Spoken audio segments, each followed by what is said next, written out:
5 children vanished across different decades, leaving their families shattered and desperate for answers.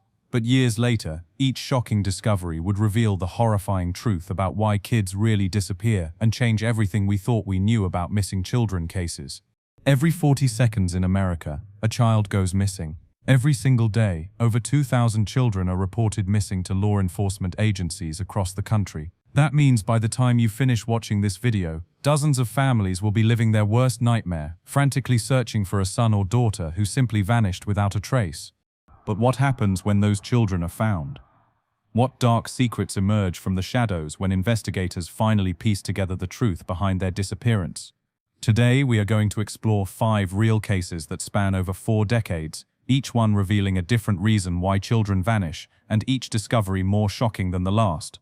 From the honor student who discovered he was a missing person while applying to college, to the 7-year-old who spent years in a mountain cabin with his kidnapper, to the baby who grew up not knowing her parents were murdered when she was an infant. These are not just statistics or cold case files gathering dust in police stations. These are real children, real families, and real nightmares that somehow found their way to miraculous endings. But the journey to those endings will take us through the darkest corners of human nature, expose the hidden vulnerabilities in our communities, and reveal just how quickly an ordinary day can become every parent's worst fear. What we discover along the way will challenge everything you think you know about child safety and show you that sometimes the most dangerous people are the ones we trust the most. The first case begins in a high school guidance counselor's office in Cleveland, Ohio, where an 18-year-old student is trying to fill out college applications. He has no idea that this routine paperwork is about to destroy everything he believes about his identity and solve a missing person case that has haunted investigators for over a decade. Julian Rodriguez was everything you would want in a student. Straight A grades, star athlete, popular with his classmates, and headed to college with a bright future ahead of him. In the fall of 2015, he sat in his guidance counselor's office at his Cleveland high school, excitedly filling out applications for universities across Ohio and beyond. Julian had big dreams. He wanted to study engineering, maybe become an architect, like his father always encouraged him to be. His father, Roberto Rodriguez, had raised him as a single parent for as long as Julian could remember. Roberto always told his son that his mother had abandoned them when Julian was very young, that she couldn't handle being a mother and had simply walked away from their lives. It was a painful story, but Julian had made peace with it over the years. His father was everything to him. Roberto worked long hours at a factory to provide for them, helped Julian with his homework every night, never missed a soccer game or school event. Sure, they moved around a lot when Julian was younger, but Roberto always explained it was for work opportunities. As Julian filled out the financial aid section of his college application, he carefully entered his social security number in the required field. He had used this number countless times for school forms and part-time job applications, but this time, something went wrong. The system rejected his number, claiming it did not exist. Julian thought it must be a computer error. He tried again, double-checking each digit. Same result. His guidance counselor, Mrs. Patricia Coleman, suggested they call the Social Security Administration to sort out the confusion. The phone call that followed would change Julian's life forever. After being transferred between several departments, a Social Security Administration representative finally delivered news that made no sense. The number Julian had been using his entire life belonged to someone else entirely. There was no record of Julian Rodriguez in their system at all. Mrs. Coleman, a veteran counselor who had seen her share of unusual situations, suggested they dig deeper. She began running Julian's name through various databases, trying to understand how an 18-year-old honor student could essentially not exist in government records. What she found made her gasp. Julian Rodriguez was listed in the National Center for Missing and Exploited Children database, but he was not listed as Julian Rodriguez. According to the database, his real name was Julian Hernandez, and he had been missing from Alabama since August 28, 2002, when he was just 5 years old. The photograph on the missing child poster showed a little boy with Julian's unmistakable eyes and smile. The case summary was brief but devastating. Julian Hernandez had disappeared from Birmingham, Alabama, when his non-custodial father, Roberto Hernandez, was supposed to take him to preschool. Instead, Roberto had withdrawn money from several bank accounts and vanished with his son. Julian stared at the computer screen in disbelief. Everything he thought he knew about his life was a lie. His father had not only lied about his mother abandoning them, but had actually kidnapped him from her. For 13 years, his mother had been searching for him, never knowing if he was alive or dead. The guidance counselor immediately contacted the FBI, who arrived at the school within hours. Julian was in such shock that he could barely speak. When federal agents gently explained that his real name was Julian Hernandez and that his mother had never stopped looking for him, the teenager broke down in tears. Meanwhile, in Alabama, investigators were racing to piece together what had happened. Julian's mother, Carmen Hernandez, had reported her son missing immediately when Roberto failed to return him from what was supposed to be a routine babysitting visit. She had never been married to Roberto, and their relationship had been tumultuous. Roberto had threatened multiple times that if she ever left him, he would take Julian where she would never find them. Carmen had spent 13 years visiting psychics, posting flyers, working with private investigators, and never giving up hope that her little boy was alive somewhere. She had nightmares about what might have happened to him. During her darkest moments, she considered ending her own life because the pain of not knowing was unbearable. The reunion between mother and son was both joyful and heartbreaking. Carmen had missed watching Julian grow up. She had missed his first day of school, his soccer games, his graduations, his teenage years. Julian, meanwhile, was struggling to process that the man who had raised him and whom he loved deeply was actually his kidnapper. Roberto was arrested at the Cleveland factory, where he had been working under the false identity of Roberto Rodriguez. When police searched their apartment, they found documents showing how meticulously Roberto had created their new lives. He had obtained fake social security cards, driver's licenses, and school records. For over a decade, they had been living completely under the radar. During Roberto's trial, the full scope of his deception became clear. Not only had he kidnapped Julian, but he had been telling the boy for years that his mother was dead. He had moved them from state to state to avoid detection, always staying one step ahead of law enforcement. But perhaps the most shocking moment of the trial came when Julian himself took the stand to speak on his father's behalf. Despite learning the truth about his kidnapping, Julian still loved the man who had raised him. He begged the judge for leniency, explaining that Roberto had been a good father who had encouraged his education and supported his dreams. Roberto was sentenced to 4 years in prison, followed by 5 years of supervised release. Julian visited his mother in Alabama for Thanksgiving and Christmas, slowly building a relationship with the family he had been stolen from. But the emotional toll of discovering his entire life had been built on a lie would affect him for years to come. This case exposed one of the most hidden forms of child abduction, parental kidnapping. Unlike stranger abduction, which captures headlines and terrifies communities, parental abduction often flies under the radar. Children like Julian grow up believing the lies they are told about their other parent, never knowing they are victims of a crime. According to the National Center for Missing and Exploited Children, over 200,000 children are abducted by family members each year. These cases are often the most difficult to solve because the children are not being held against their will in the traditional sense. They are being raised by someone they love and trust, someone who has convinced them that their situation is normal. Julian's case also highlighted how advances in technology and database sharing can solve even the most cold cases. If he had not applied to college, if his guidance counselor had not been persistent, if the databases had not been connected, Roberto might have succeeded in hiding Julian forever. But the most important lesson from Julian's case is about the lasting impact of parental abduction on families. Carmen lost 13 years with her son. Julian lost his entire sense of identity. Roberto lost his freedom and his relationship with the son he claimed to love. And all of it could have been prevented if Roberto had chosen to work through the courts rather than take the law into his own hands. The discovery in that guidance counselor's office solved one missing child case, but it also revealed just how many children might be out there, living under false identities, completely unaware that someone, somewhere, is still searching for them. On December 4, 1972, 7-year-old Stephen Stainer was walking home from school in Merced, California, when a stranger approached him with what seemed like an innocent request. The man, later identified as Irvin Murphy, claimed to be collecting donations for a local church and asked if Stephen's family might have items they could contribute. Stephen was a trusting child, raised in a close-knit family in a small farming community where neighbors looked out for each other. When Murphy asked if Stephen would be willing to show him where he lived so he could speak with his parents, the boy agreed without hesitation.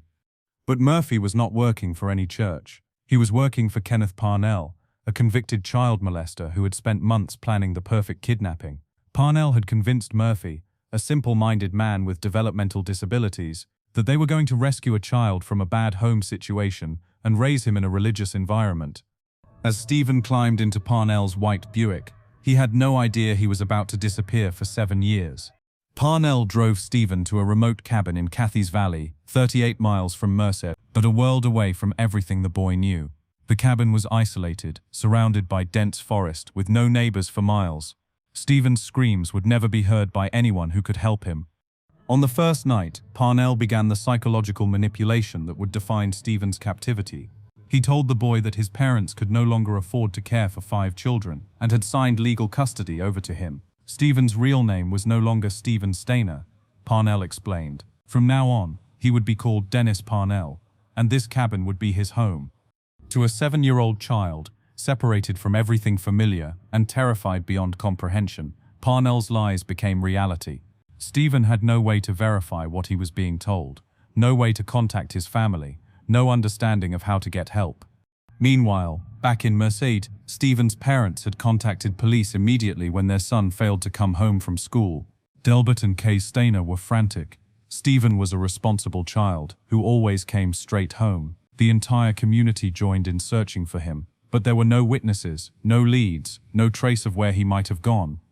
What they did not know was that Stephen was being held less than 40 miles away in a cabin that was actually within walking distance of his maternal grandfather's house. Parnell had chosen the location deliberately, knowing that investigators would never think to look so close to home. The abuse began immediately. Parnell molested Stephen on his first night in the cabin and began raping him regularly within 2 weeks. But the sexual abuse was only part of Stephen's nightmare. Parnell systematically destroyed the boy's sense of identity and connection to his real family. Stephen was enrolled in local schools under his false name, with Parnell posing as his father. They moved frequently, living in Santa Rosa, Comche, and other Northern California towns. To the outside world, they appeared to be a normal father and son. Stephen was allowed to attend school, make friends, even play sports. But behind closed doors, the horror continued. For 18 months, a woman named Barbara Mathias lived with them, and she participated in Stephen's abuse. According to Stephen's later testimony, both Parnell and Mathias raped him repeatedly when he was just 9 years old. As Stephen grew older, Parnell gave him increasing freedom. The boy could come and go from their various homes, hang out with friends, even spend nights away.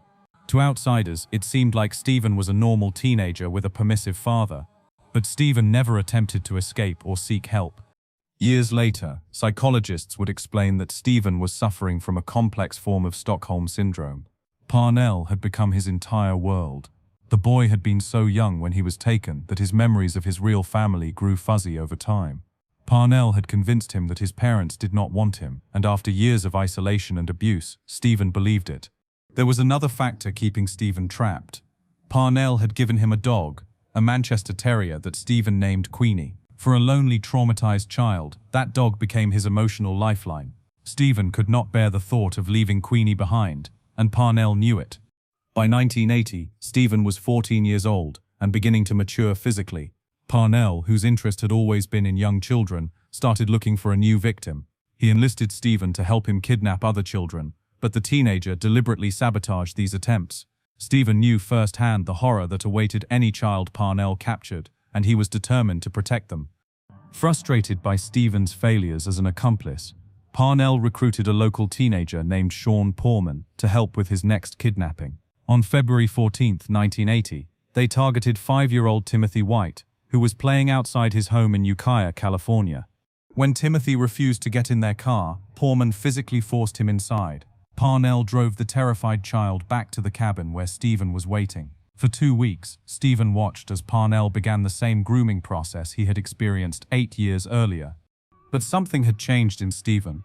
Watching Timothy's terror and desperation awakened something that years of abuse had not been able to destroy. He could not save himself when he was 7, but he could save this 5-year-old boy.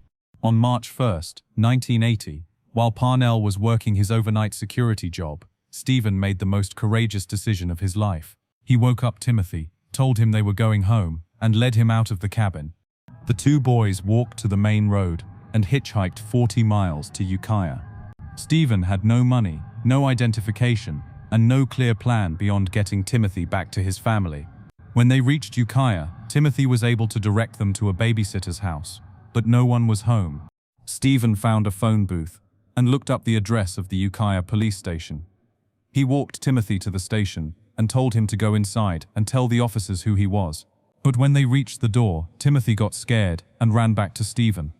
Police officers had noticed the two boys acting strangely and stopped them from leaving. When they asked Stephen his name, he struggled to remember.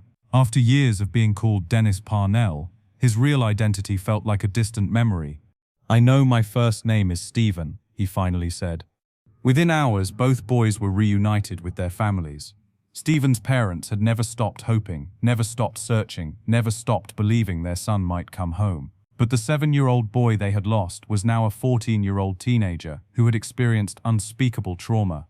Kenneth Parnell was arrested and eventually sentenced to 7 years in prison for kidnapping Stephen and Timothy. He served only 5 years before being paroled.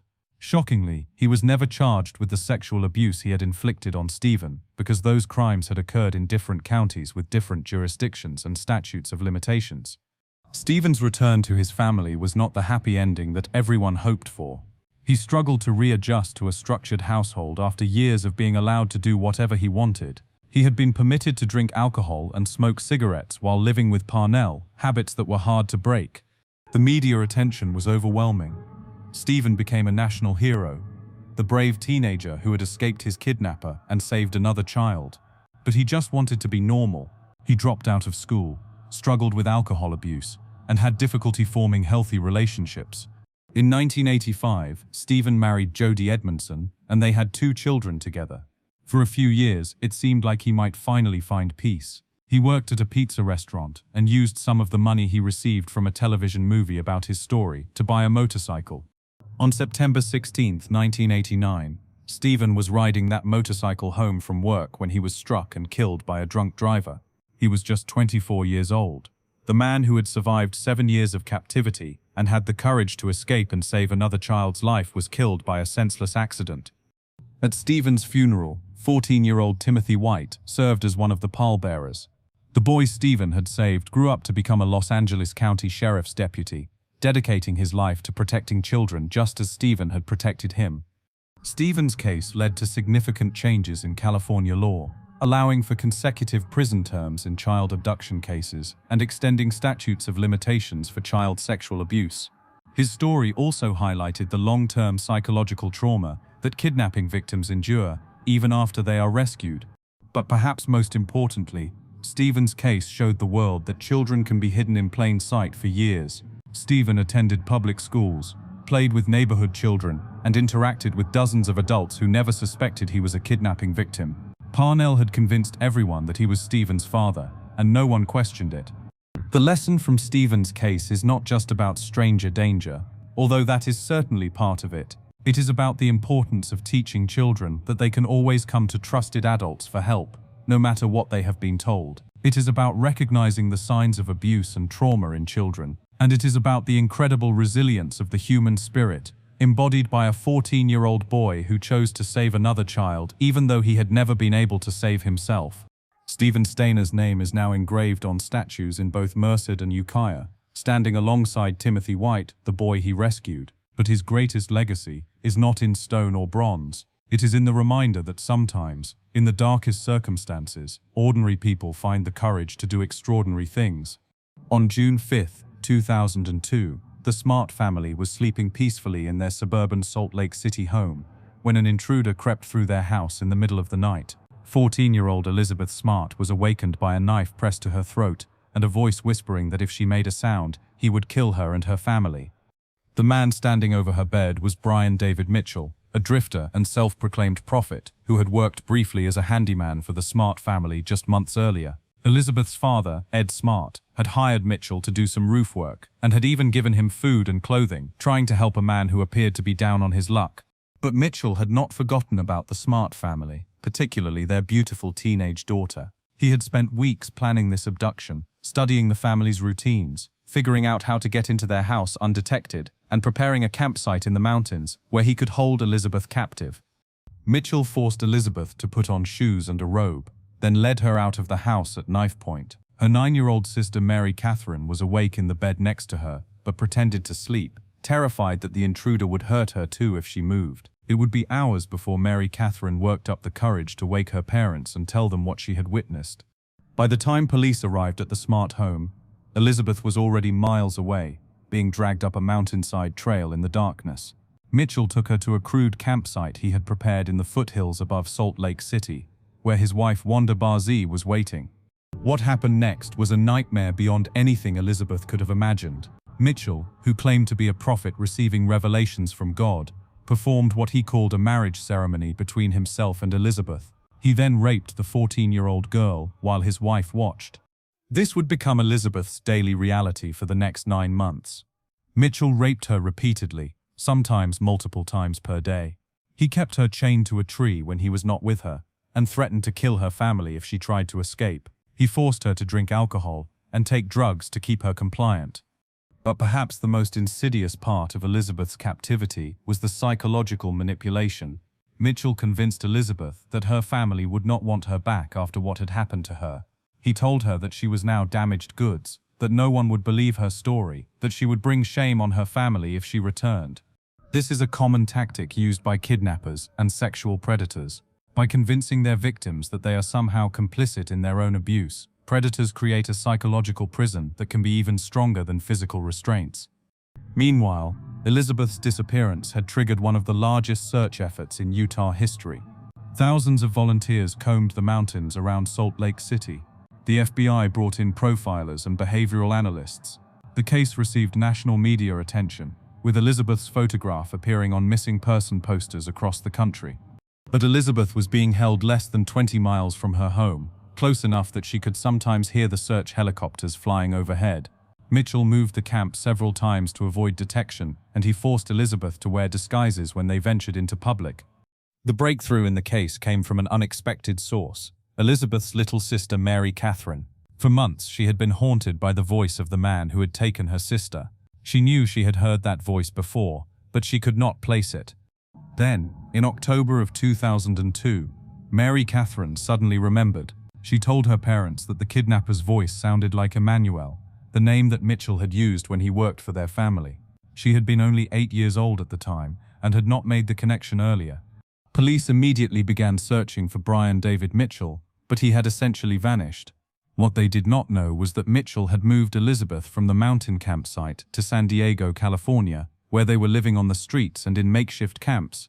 Elizabeth was often in public during this time, but Mitchell had forced her to wear a grey wig and face veil that made her virtually unrecognizable. He told anyone who asked that she was his daughter and that she could not speak due to mental illness. The psychological control Mitchell had over Elizabeth was so complete that she never attempted to escape, even when opportunities presented themselves. She had been so thoroughly convinced that her family no longer wanted her that she believed returning home would only cause them more pain. In March of 2003, Mitchell decided to return to Utah. They hitchhiked back to Salt Lake City, where Mitchell planned to kidnap one of Elizabeth's cousins to add to what he called his celestial family. On March 12, 2003, 9 months after Elizabeth's abduction, a sharp-eyed police officer spotted 3 people walking along a street in Sandy, Utah. One of them, a woman in a grey wig and veil, looked familiar. The officer approached the group and asked for identification. When Mitchell tried to claim that Elizabeth was his daughter, the officer separated them and began questioning Elizabeth privately. At first she stuck to Mitchell's story, so complete was his psychological control over her. But when the officer persisted, asking her directly if she was Elizabeth Smart, something inside her finally broke free. After 9 months of captivity, 9 months of being told she was worthless and unwanted, 9 months of psychological torture, Elizabeth whispered, yes. The reunion between Elizabeth and her family was broadcast live on television, watched by millions of people who had followed her case. But the real work was just beginning. Elizabeth faced months of therapy to overcome the trauma she had endured and the psychological conditioning that had kept her captive, even when she had opportunities to escape. Mitchell was eventually convicted of kidnapping and sexual assault and sentenced to life in prison. His wife, Wanda Barzee, was also convicted and sentenced to 15 years for her role in Elizabeth's captivity. But Elizabeth's story did not end with her rescue. She made a remarkable recovery, returning to school, graduating from high school, and going on to college. She became an advocate for missing children and sexual assault survivors, using her experience to help others. Elizabeth's case exposed several important vulnerabilities in family security. The Smarts lived in an affluent neighborhood where people felt safe leaving doors unlocked and windows open.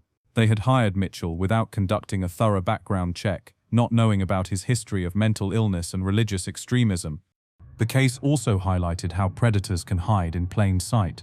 Mitchell and Barzy were often seen panhandling on Salt Lake City streets during Elizabeth's captivity, but no one suspected they were holding a kidnapped child. Elizabeth was frequently in public, but her disguise and Mitchell's story about her being mentally ill prevented anyone from recognizing her. Perhaps most importantly, Elizabeth's case showed the power of psychological manipulation in keeping victims trapped. Even when she had opportunities to escape or seek help, Elizabeth did not take them because Mitchell had convinced her that doing so would only make things worse. Elizabeth's courage in speaking out about her experience has helped law enforcement and mental health professionals better understand how kidnappers control their victims psychologically. Her advocacy work has led to changes in how missing children cases are investigated and how survivors are treated after their rescue. Today, Elizabeth is married with children of her own. She continues to work as an advocate and has written books about her experience and recovery. Her story is a powerful reminder that survival is possible, even in the darkest circumstances, and that healing can happen with the right support and treatment. But Elizabeth's case also serves as a wake-up call for families everywhere. It shows that predators are often people who have legitimate access to our homes and our children. It reminds us that even in safe neighborhoods, we must remain vigilant about our children's safety.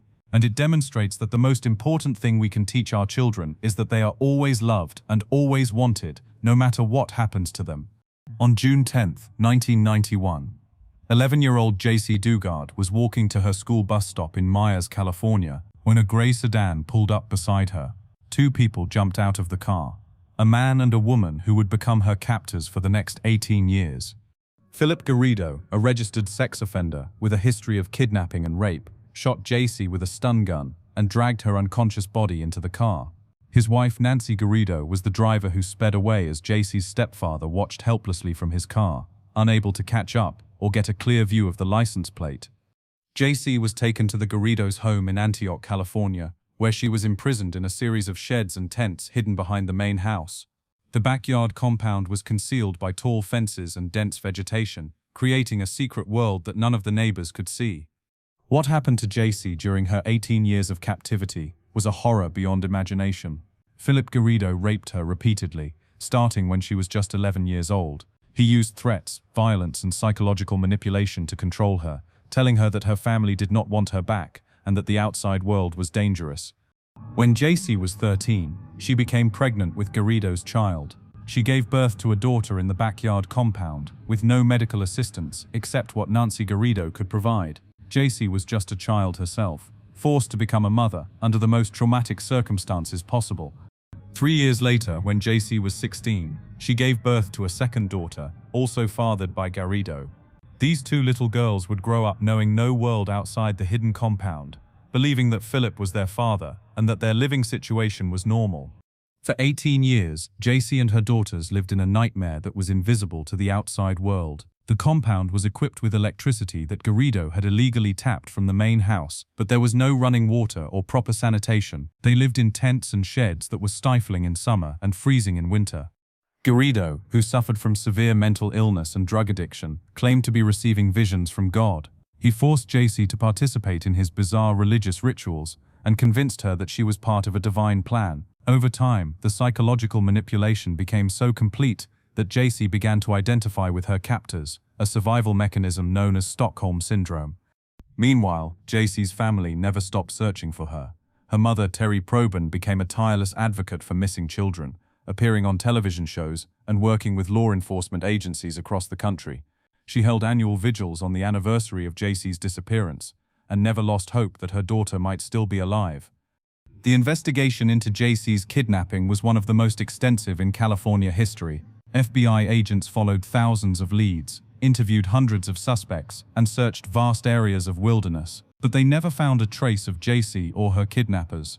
What law enforcement did not know was that Jaycee was being held less than 200 miles from where she was kidnapped, in a suburban neighborhood where the Garridos lived as apparently normal members of the community. Philip Garrido was a registered sex offender who was required to check in regularly with parole officers, but somehow the secret compound in his backyard went undetected for nearly 2 decades. The case might never have been solved, if not for Garrido's own arrogance and mental deterioration. In August 2009, he decided he wanted to share his religious visions with the world. He contacted the University of California at Berkeley and asked permission to hold a religious event on campus. When Garrido arrived at the university with 2 young girls he claimed were his daughters, campus security officers became suspicious. The girls, who were actually Jaycee's daughters, behaved strangely and seemed frightened. They gave conflicting information about their ages and backgrounds.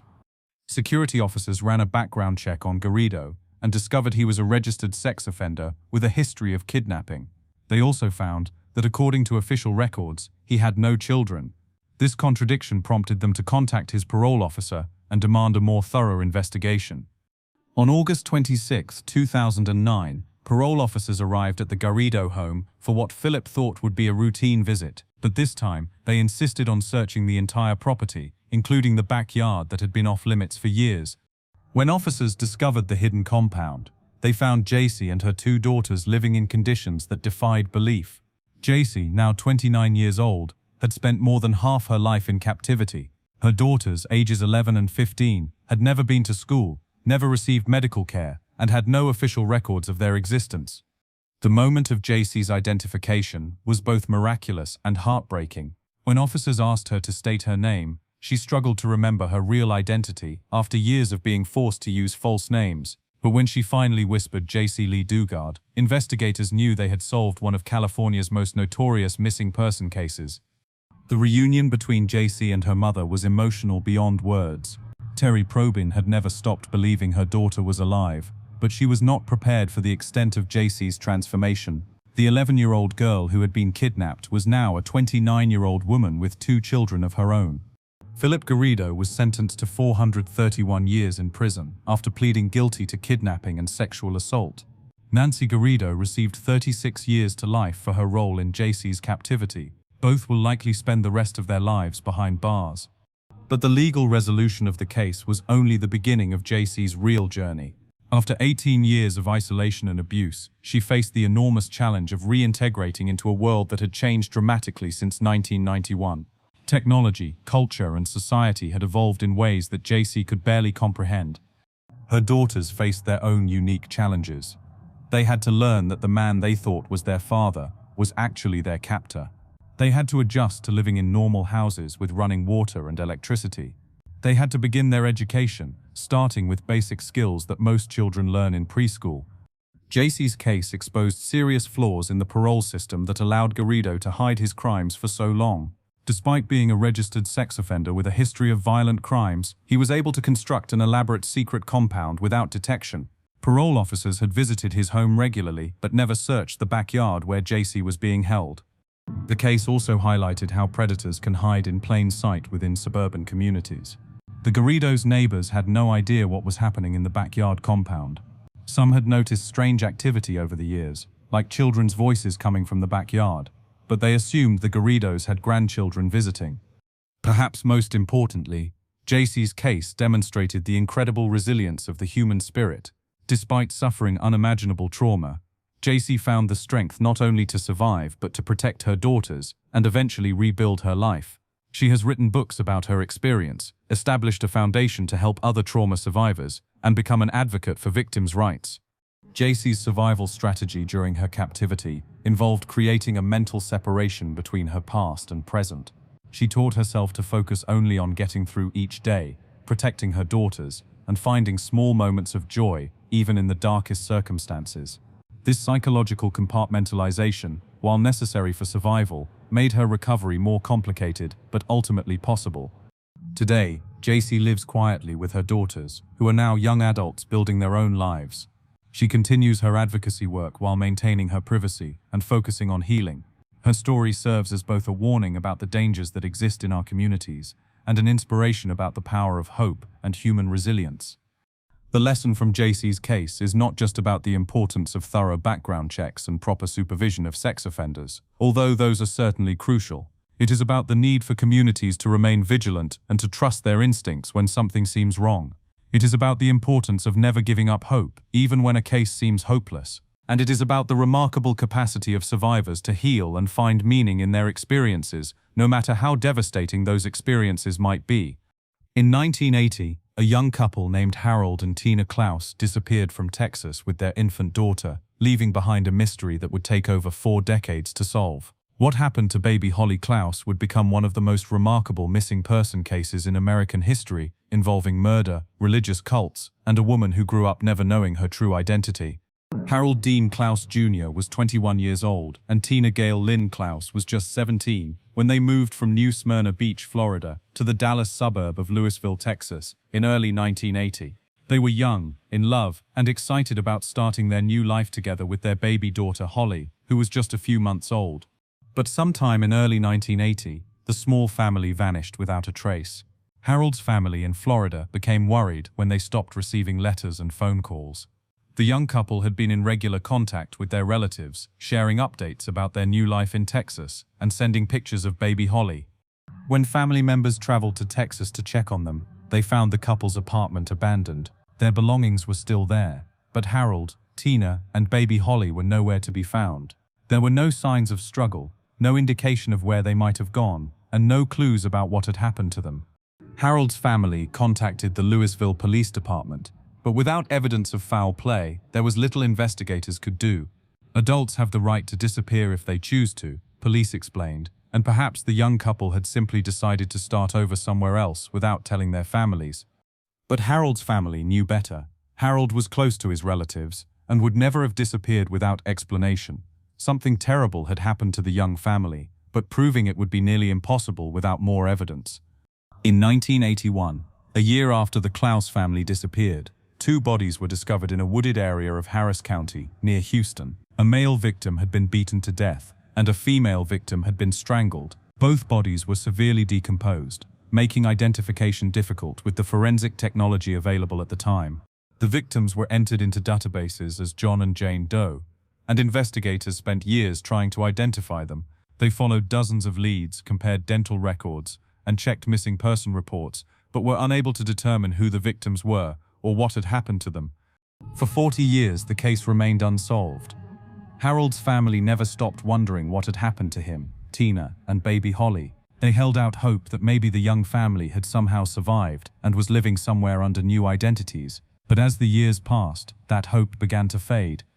The breakthrough came in October 2021, when advances in forensic DNA technology finally allowed investigators to identify the 2 bodies found in Harris County. Using genetic genealogy, the same technique that had been used to catch the Golden State Killer and other cold case criminals, forensic scientists were able to determine that the victims were Harold and Tina Klaus. The identification confirmed what Harold's family had feared for over 4 decades. The young couple had been murdered shortly after their disappearance. But the discovery also raised a new question that was even more troubling. What had happened to baby Holly? If Harold and Tina had been killed in 1980, their infant daughter would have been left alone and vulnerable. Had she been killed too? Had her body been disposed of in a different location? Or was there a possibility that she had somehow survived? The investigation into baby Holly's fate became a priority for law enforcement agencies across Texas. The case was taken over by the Texas Attorney General's Cold Case and Missing Persons Unit, which had been formed specifically to investigate cases like this one. Investigators began by examining every aspect of the Klaus family's life in Texas. They interviewed former neighbors, co-workers, and anyone who might have had contact with the young family before their disappearance. They searched through old police reports, hospital records, and social service files. What they discovered was deeply disturbing. Harold and Tina appeared to have become involved with a religious cult or commune before their deaths. Several witnesses remembered seeing the young couple at meetings of a group that called itself a church but operated more like a cult, with strict rules and a charismatic leader who claimed to receive direct revelations from God. The investigation into this religious group revealed a pattern of exploitation and abuse. Members were required to turn over all their possessions to the group and were often separated from their families. Children born into the group were sometimes given to other members to raise, with no official records of the adoptions. This discovery gave investigators hope that baby Holly might have survived her parents' murder. If she had been taken in by members of the religious group, she might have been raised under a different name, with no knowledge of her true identity. Using advanced DNA analysis and genetic genealogy, investigators began the painstaking process of trying to trace baby Holly's possible descendants. They worked with genealogy experts to build family trees and identify potential relatives who might be able to provide DNA samples for comparison. In June 2022, 42 years after her parents' murder, the search for baby Holly finally ended. Investigators had identified a 42-year-old woman living in Oklahoma who matched the genetic profile they had developed for the missing child. The woman, who had been living under the name Holly Miller, was contacted by investigators and asked to provide a DNA sample. When the results came back, they confirmed what investigators had hoped. Holly Miller was indeed Holly Klaus, the baby who had disappeared with her parents in 19... Holly's reaction to the news was a mixture of shock, joy, and confusion. She had been raised by a family that told her she was adopted, but they had never provided details about her biological parents or how she had come to be placed with them. She had always wondered about her origins, but had never imagined that her story involved murder and a decades-long mystery. The reunion between Holly and her biological family was emotional and complicated. Holly's aunts, uncles, and cousins had spent 42 years wondering what had happened to her. They had grieved for her as if she were dead, never daring to hope that she might have survived. For Holly, learning about her true identity meant grappling with the knowledge that her biological parents had been murdered when she was just an infant. She also had to process the fact that her entire life had been built on secrets and lies, much like Julian Hernandez had experienced when he discovered his true identity. The investigation into Harold and Tina's murders remains ongoing.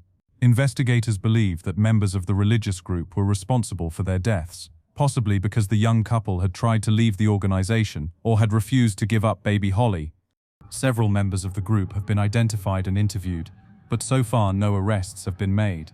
The passage of time has made the investigation challenging, as many potential witnesses have died and evidence has been lost or destroyed. Holly's case highlights the importance of never giving up on missing person investigations, no matter how much time has passed.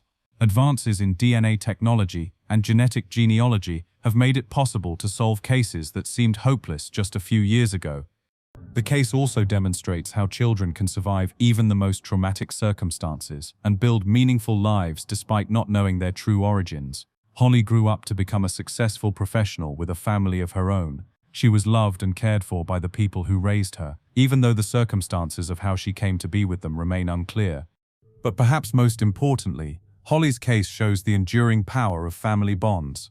Despite being separated for over 4 decades, Holly was welcomed back into her biological family with open arms. Her relatives had never stopped loving her or hoping that she might someday be found.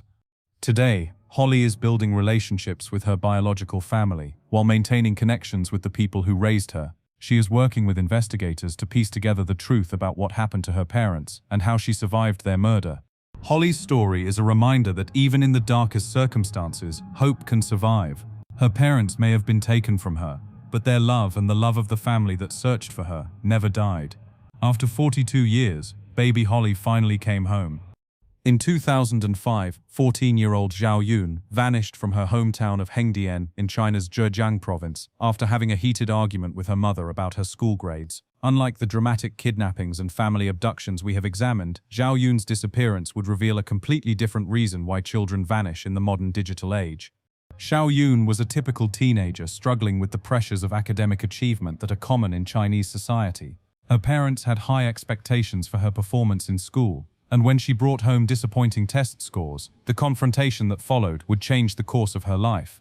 After the argument, Zhao Yun stormed out of her family's apartment, telling her mother she never wanted to see her again. Her parents assumed she would cool off and return home by evening, as she had done after previous disagreements. But when night fell and Zhao Yun had not returned, they began to worry. By the next morning, when there was still no sign of their daughter, Zhao Yun's parents contacted local police. A search was organized, but there were no witnesses who had seen which direction she had gone after leaving home. Security cameras were less common in 2005, especially in smaller cities like Hengdian, so investigators had few leads to follow. Days turned into weeks, and weeks turned into months. Zhao Yun's family distributed missing person flyers throughout the city and surrounding areas. They hired private investigators and consulted with fortune tellers, trying anything that might provide a clue about their daughter's whereabouts. As the first-year anniversary of Zhao Yun's disappearance approached, her family began to fear the worst. In China, as in many countries, children who vanish without a trace are often presumed to be victims of trafficking or worse. The fact that no one had seen or heard from Zhao Yun in over a year suggested that she might be dead. But Zhao Yun was not dead. She was alive and living in a world that barely existed when she first disappeared, the underground culture of Chinese internet cafes. These 24-hour gaming centers had become gathering places for young people who were running away from family problems, academic pressure, or other difficulties in their lives. After leaving home, Zhou Yun had wandered the streets of Hengdian for several hours before discovering an internet cafe that was open all night. The owner, perhaps taking pity on a young girl who appeared to be in distress, allowed her to use a computer in exchange for helping with small tasks around the cafe. Zhao Yun quickly became absorbed in online gaming, particularly a popular multiplayer game called Crossfire. The virtual world offered her an escape from the pressures and disappointments of her real life. In the game, she could be anyone she wanted to be, achieve success that had eluded her in school, and form friendships with other players who knew nothing about her background. As days turned into weeks, Zhao Yun developed a routine that would sustain her for the next 10 years. She would play games through the night, sleep during the day in the cafe or in nearby 24-hour establishments, and earn small amounts of money by helping cafe owners with cleaning, food service or other basic tasks. The internet cafe culture provided everything Zhao Yun needed to survive. Many cafes served cheap food, some had shower facilities, and most importantly, they offered a community of people who were also living on the margins of society. Other runaway children, unemployed adults, and social outcasts had created an alternative family structure within these establishments. Zhao Yun learned to move from cafe to cafe across Zhejiang province, never staying in one place long enough to attract attention. She obtained false identification documents that allowed her to register at internet cafes under different names. The cafe owners rarely asked questions about their customers' backgrounds, and many were willing to overlook age requirements in exchange for loyal customers who spent money regularly. For 10 years, Zhao Yun lived this shadow existence, completely disconnected from her family and former life. She became an expert gamer, earning money by helping other players advance in various online games. She formed relationships with fellow cafe dwellers who became her chosen family, replacing the biological family she had left behind. Meanwhile, her parents never stopped searching for her. They expanded their missing person campaign beyond Hengdian, distributing flyers in major cities throughout China. They worked with police departments across multiple provinces and even hired investigators in other countries, thinking Zhao Yun might have been trafficked internationally. The end of Zhao Yun's decade-long disappearance came not through a dramatic rescue or family reunion, but through routine police work. In 2015, officers in Hangzhou were conducting a routine check of internet cafes for underage users and other violations when they asked to see identification from a 24-year-old woman who was using a computer. The identification document Zhao Yun presented appeared to be fake, and when officers ran her fingerprints through their database, they discovered that she matched the description of a girl who had been reported missing 10 years earlier from Hengdian. When confronted with this information, Zhao Yun initially denied her true identity. She had been living as someone else for so long that admitting who she really was felt like a betrayal of the life she had built. But eventually, the evidence was overwhelming, and she confirmed that she was indeed the missing girl. The reunion between Zhao Yun and her parents was both joyful and awkward. The 14-year-old girl who had run away after an argument about grades was now a 24-year-old woman who had spent her entire adult life living independently. Her parents had aged considerably during the 10 years of searching and worrying about their daughter. Zhao Yun's case revealed a hidden population of missing children who are not kidnapped or trafficked, but who choose to disappear into alternative communities that exist outside mainstream society. The internet cafe culture in China has provided refuge for thousands of young people who are running away from academic pressure, family problems, or other difficulties. The case also highlighted how modern technology can enable children to hide in ways that were impossible in previous generations. Internet cafes, online gaming communities, and digital payment systems allowed Zhao Yun to survive and even thrive while remaining completely invisible to authorities and family members searching for her. For law enforcement, Zhao Yun's case demonstrated the need to expand search strategies beyond traditional methods. Missing children are not always in obvious danger or being held against their will. Some are actively choosing to remain hidden, and finding them requires understanding the subcultures and alternative communities they might join. Xiao Yun's story also raises important questions about family dynamics and social pressure.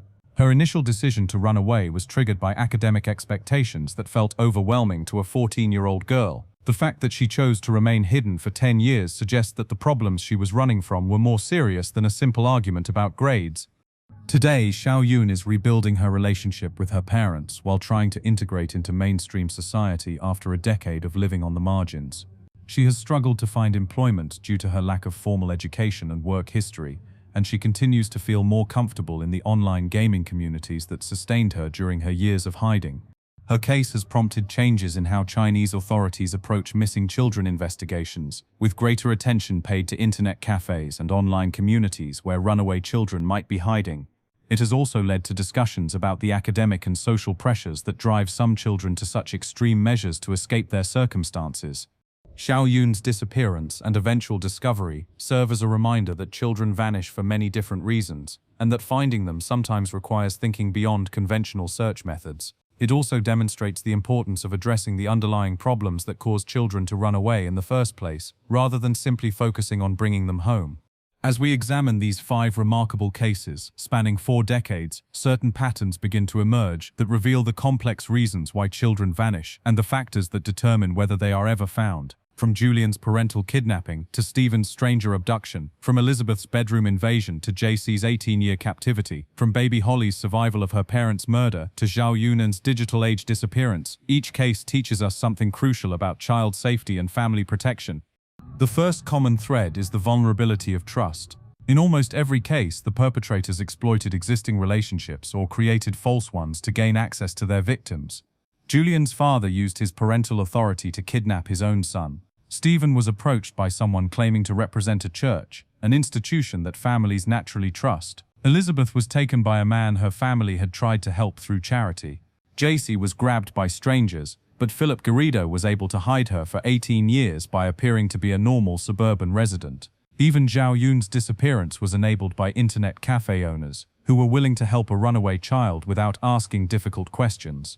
This pattern reveals one of the most uncomfortable truths about child abduction. The greatest danger often comes from people who have legitimate access to our children and our homes. According to the National Center for Missing and Exploited Children, over 90% of child abductions are committed by family members, and most of the remaining cases involve someone known to the family. The second common thread is the power of psychological manipulation in keeping children trapped, even when physical escape might be possible. Stephen Stainer had numerous opportunities to seek help during his 7 years with Kenneth Parnell, but his captor had convinced him that his family no longer wanted him. Elizabeth Smart was often in public during her 9 months of captivity, but Brian Mitchell had persuaded her that returning home would bring shame to her family. Jaycee Dugard was so thoroughly brainwashed during her 18 years with the Garridos that she developed Stockholm Syndrome and identified with her captors. This psychological component of child abduction is often underestimated by the public and even by some law enforcement officials. We imagine that kidnapped children would scream for help or run away at the first opportunity, but the reality is much more complex. Skilled predators are experts at psychological manipulation, particularly with young victims who are naturally trusting and dependent on adults for guidance. The third common thread is the role of technology and information sharing in solving these cases. Julian Hernandez was discovered when computer databases flagged his fake social security number during the college application process. Baby Holly Klaus was identified through advances in DNA technology and genetic genealogy that did not exist when she first disappeared. Even Xiao Yun was found when police fingerprint databases connected her to a missing person report from 10 years earlier. These technological advances have revolutionized missing person investigations, making it possible to solve cases that seemed hopeless just a few years ago. But they have also created new challenges, as predators learn to exploit the same technologies to hide their crimes more effectively. The fourth common thread is the devastating impact of child disappearances on families and communities. In every case we examined, parents and relatives suffered for years or decades, never knowing whether their loved ones were alive or dead. Julian's mother spent 13 years searching for her son. Stephen's family organized massive volunteer searches that continued long after police had given up hope. Elizabeth's disappearance prompted one of the largest search efforts in Utah history. Jaycee's mother became a national advocate for missing children. Baby Holly's relatives spent over 40 years wondering what had happened to her. This ongoing trauma affects not just immediate family members but entire communities. When a child disappears, parents become more protective, children lose some of their innocence, and everyone begins to see potential threats where none existed before. The psychological impact of these cases extends far beyond the direct victims. The fifth common thread is the importance of never giving up hope. Every case we examined was solved because someone refused to accept that the missing child was gone forever. Julian was found because a guidance counselor was persistent about resolving a paperwork discrepancy. Stephen saved himself and Timothy White because he finally found the courage to act. Elizabeth was rescued because her sister never stopped trying to remember the kidnapper's voice. Jaycee was discovered because a university security officer was suspicious of Philip Garrido's behavior. Baby Holly was identified because investigators used new technology to re-examine old evidence. Zhao Yun was found because police officers were doing routine checks of internet cafes. These cases also reveal how much missing children investigations have evolved over the past several decades. In 1972, when Stephen Stainer was kidnapped, there was no Amber Alert system, no National Center for Missing and Exploited Children, no computerized databases for sharing information between agencies. Each police department worked largely in isolation, and there was little coordination between jurisdictions. Today, missing children cases trigger immediate statewide alerts, involve multiple agencies from the beginning, and benefit from sophisticated forensic technology. But as these improvements have been implemented, predators have also adapted their methods, making investigations more complex in some ways. The statistics surrounding missing children are both alarming and reassuring. According to the most recent data, approximately 800,000 children are reported missing each year in the United States. However, the vast majority of these cases are resolved quickly and safely. About 90% involve runaways or family abductions where the child is not in immediate physical danger. Less than 1% involve stranger abductions of the type that receive the most media attention.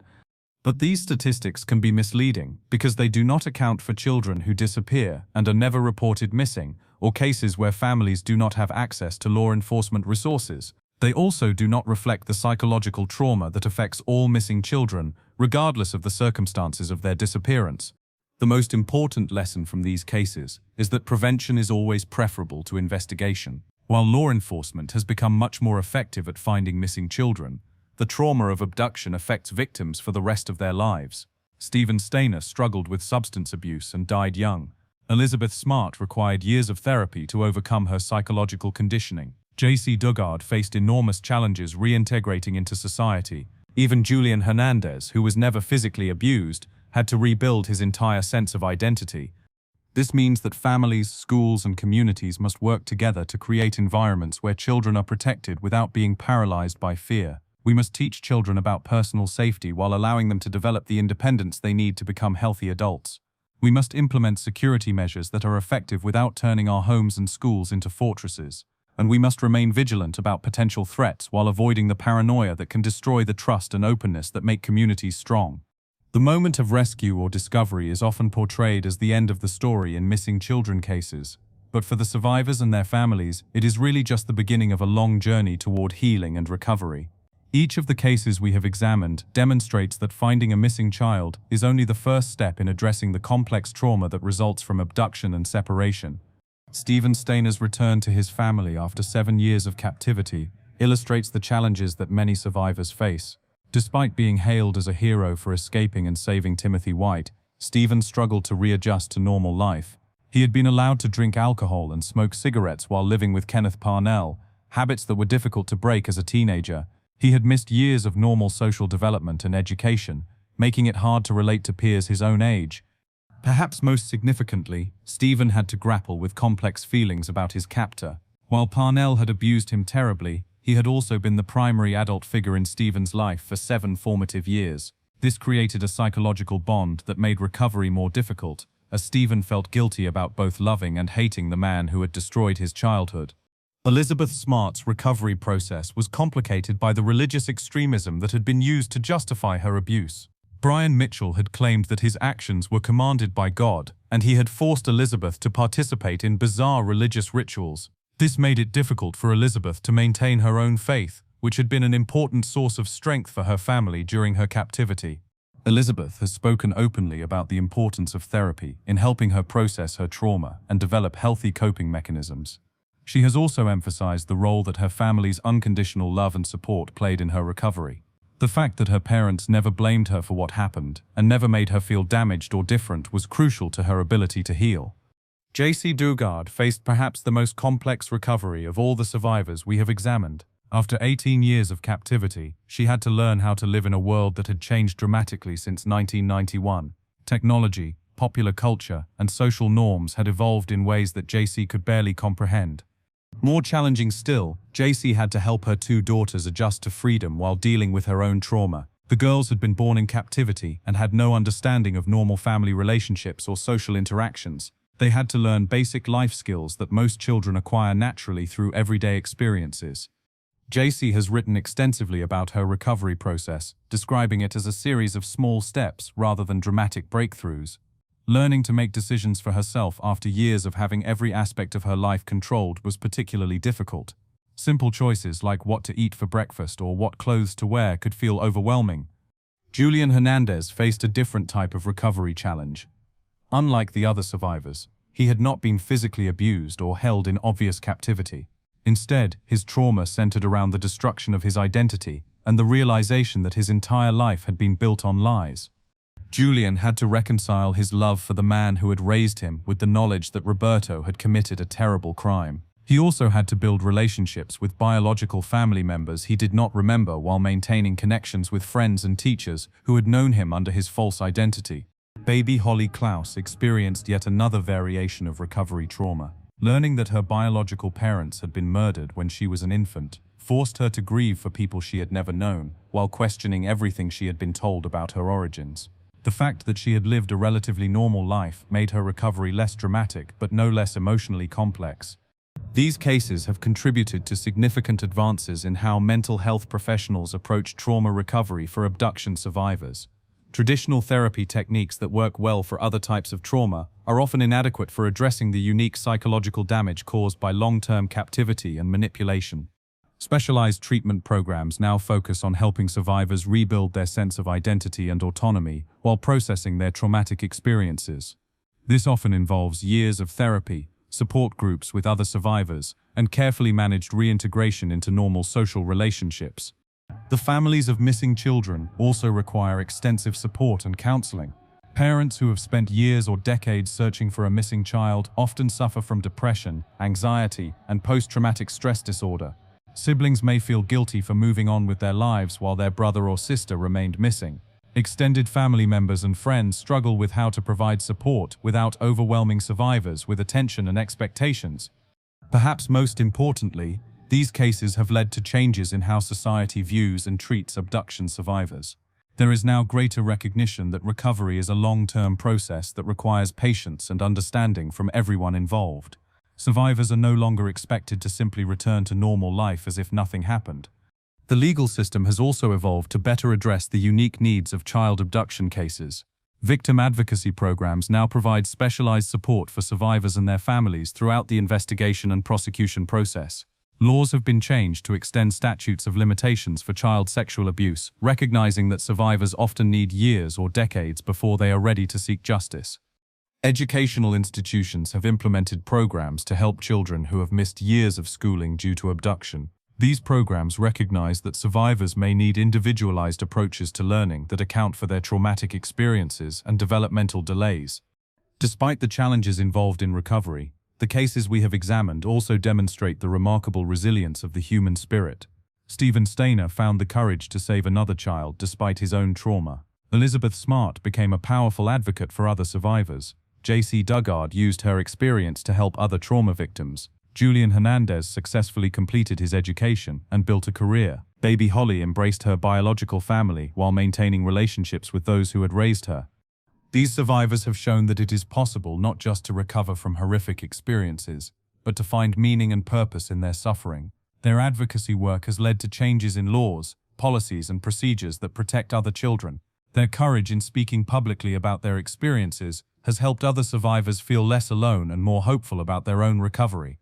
The message of hope that emerges from these cases is not that missing children will always be found, or that recovery will always be complete. The reality is that some children are never found, and some survivors never fully heal from their trauma. But these cases prove that healing is possible, that families can be reunited, and that even the most damaged relationships can be rebuilt with time, patience, and professional help. They also demonstrate that communities can come together to support survivors and their families in ways that promote healing rather than further trauma. When Elizabeth Smart was found, the media attention was intense, but her community worked to protect her privacy and give her space to recover. When Jaycee was discovered, law enforcement officials worked with mental health professionals to ensure that she and her daughters received appropriate care. Most importantly, these cases show that it is never too late to hope, never too late to search, and never too late to heal. Advances in technology, changes in investigative techniques, and improvements in therapeutic approaches mean that cases that seemed hopeless in the past may be solvable today. For families who are still searching for missing children, these cases provide both inspiration and practical guidance. They show the importance of never giving up, of staying engaged with law enforcement, of using new technologies as they become available, and of maintaining hope even when the situation seems hopeless. For society as a whole, these cases serve as a reminder of our collective responsibility to protect children and support families in crisis.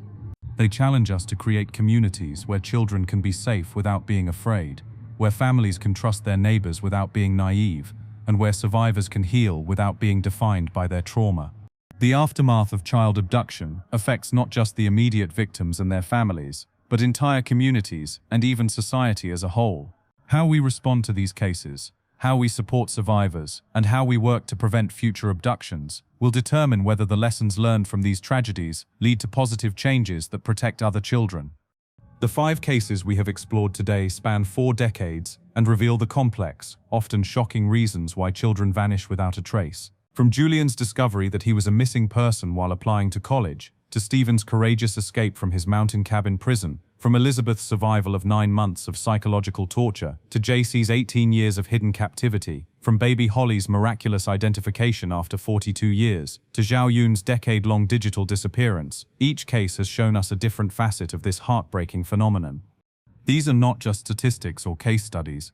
They are real people whose lives were forever changed by their experiences. They are families who never stopped searching, communities that came together in times of crisis, and investigators who refused to give up hope even when cases seemed impossible to solve.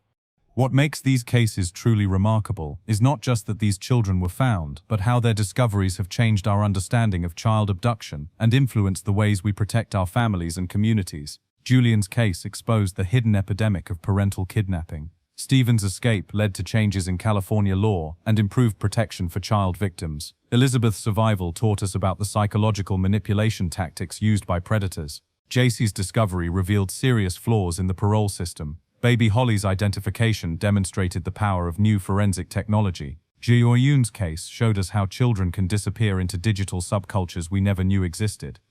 But perhaps the most important lesson from all these cases is that recovery and healing are possible, even after the most devastating experiences. These survivors have not just rebuilt their lives, they have used their experiences to help others and to make the world safer for children everywhere. If you found these cases as compelling and eye-opening as we did, make sure to subscribe to Criminal Mind Cortex for more incredible true crime investigations that reveal the hidden truths behind the headlines. Hit that notification bell so you never miss our latest deep investigations into the most mind-bending cases from around the world, where we explore not just what happened, but why it matters and what we can learn from it. Because every case we cover is not just about the past, but about protecting the future.